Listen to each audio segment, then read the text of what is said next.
बिस्मिल्लाहिर्रहमानिर्रहीम अस्सलाम वालेकुम। उम्मीद करता हूँ आप लोग ठीक होंगे। आप में से जितने भी लोग ये वीडियो देख रहे हैं, अगर मैं आपको कहूँ ना कि आप किस कंट्री में जाना चाहते हैं तो आप एक ही कंट्री का नाम लेंगे। 99% लोग एक कंट्री का नाम लेंगे जिसका नाम है कनाडा। जो लोग कनाडा जाना चाहते हैं उनके लिए अभी ये बहुत ही ज़्यादा बेस्ट टाइम जा रहा है, मतलब फुल पीक पे जा रहा है अप्रूवल रेट। मैं इतने दावे के साथ आपको क्यों कह रहा हूँ कि कनाडा का विजिट वीज़ा अगर अप्लाई करना है ना तो ये टाइम सबसे बेस्ट है। अभी जितनी भी मेरा एक्सपीरियंस रह चुका है, प्रीवियस जितने भी मेरी जो है वो इस फील्ड से रिलेटेड हिस्ट्री रह चुकी है, उसमें सबसे ज़्यादा जो मैं आपको रिकमेंड करूंगा टाइम वो यही चल रहा है। बेसिकली इसकी दो रीज़न्स हैं। पहली रीज़न ये है कि कनाडा ने एक्चुअली में बहुत सारे केसेस रिफ्यूज़ किए 2022 में, बहुत सारे केसेस रिफ्यूज़ हुए। इसके अलावा लोगों ने डर के मारे कनाडा का वीज़ा अप्लाई करना ही बंद कर दिया। हर बंदा भागा जापान की तरफ क्योंकि वहाँ पे वीज़ा फीस रिक्वायर्ड नहीं थी, अपॉइंटमेंट जल्दी मिल रही थी। लोग यूरोप की तरफ भाग गए क्योंकि स्पेन जर्मनी वीज़ा बड़े इशू कर रहे थे। तो कनाडा को काफ़ी लोगों ने मतलब स्किप कर दिया। उन्होंने कहा यार एक तो वीज़ा नहीं मिलेगा, दूसरा लोगों को बिलीव नहीं था कि हमारी प्रोफाइल कनाडा के लिए बेस्ट है, तो उन्होंने कनाडा का वीज़ा अप्लाई करना ही छोड़ दिया। पहली चीज़ थी ये। सेकंड थिंग रीज़न देखें, कनाडा का वीज़ा 99% लोग सबसे बड़ी गलती ये करते हैं कि वो विंटर्स में अप्लाई करते हैं।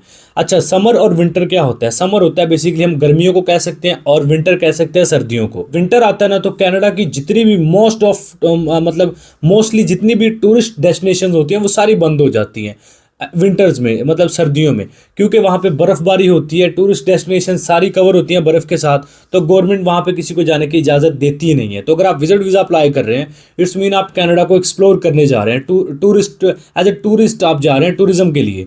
तो जब डेस्टिनेशन ही आगे ओपन नहीं है तो भाई आप क्यों विजिट करने वहाँ पर जाएंगे? वो आपको वीज़ा क्यों देंगे? तो विंटर में विजिट वीज़ा अप्लाई करना वो फुल आपकी रिजेक्शन है। मेरी रिकमेंडेशन है ना करें। लेकिन जब बात आती है समर्स की, यानी गर्मियों की, जो ये टाइम चल रहा है, कनाडा की जितनी भी A to Z जितनी भी डेस्टिनेशंस हैं सिवाय कोई एक आधी के, बाकी जितनी भी डेस्टिनेशन है वो सारी डेस्टिनेशन समर्स में ओपन होती हैं, गर्मियों में ओपन होती हैं। लेकिन एक बेस्ट चांस होता है, अपॉर्चुनिटी होती है कि आप कैनेडियन गवर्नमेंट को बता सकें कि भाई मुझे ये कनाडा में जगह विजिट करनी है, क्योंकि समर्स में ऑब्वियसली सारी ओपन होती हैं टूरिस्ट डेस्टिनेशंस। कनाडा का टूरिस्ट या विजिट वीज़ा अप्लाई कैसे करना है इस पर मैंने डिटेल से वीडियो बनाई है, डिस्क्रिप्शन में जाएँ, लिंक आपको मिल जाएगा। उस पर मैंने डिटेल से बताया कि आप घर बैठे विदाउट कहीं नहीं जाना, किसी की भी हेल्प नहीं चाहिए। कोई डॉक्यूमेंट्स प्रिपेयर करने हैं तो आपको किसी की हेल्प मिल सकती है, अदरवाइज जितना भी प्रोसेस है सारा लैपटॉप की स्क्रीन पे आप खुद कर सकते हैं। डिस्क्रिप्शन में जाएं, आपको वीडियो का लिंक मिल जाएगा, उस वीडियो को देखें और कनाडा का टूरिस्ट वीज़ा प्रॉपरली आप खुद अप्लाई कर सकते हैं। फीस कितनी है, कैसे अप्लाई करना है, कहाँ अप्लाई करना है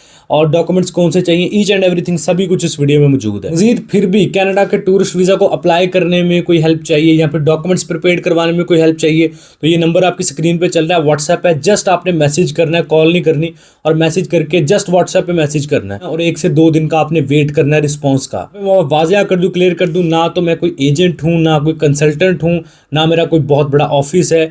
मैं एक फ्रीलांसर हूँ, एक एडवाइज़र हूँ।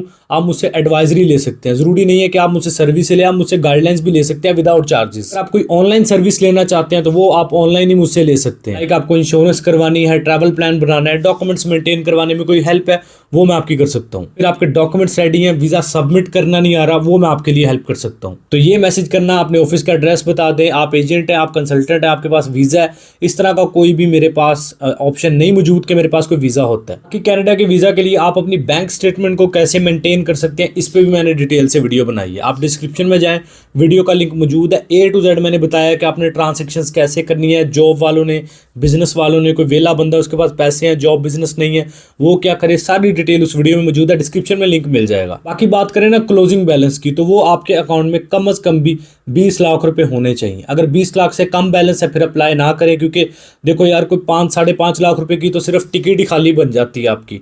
बाकी वहाँ पे आपने जाना है, को $100 आप पर डे के हिसाब से अपने आपके पास होने चाहिए। फिर आपने वहाँ पे होटल के भी पे करने, तो ये आपका अच्छा खासा एक्सपेंस आ जाता है। तो आप अप्रॉक्सीमेटली जो भी आपका एक्चुअल एक्सपेंस आ रहा होता है उससे 3 गुना ज़्यादा रकम लेके जाया करें। तो 20 लाख रुपए से अगर कम है पैसे, फिर आप कनाडा के लिए ट्राई ना करें फ़िलहाल, क्योंकि बहुत ही पैसे की, पाकिस्तानी पैसे की जो वैल्यू है पाकिस्तानी रुपीज़ की, वो बहुत ज़्यादा डाउन है।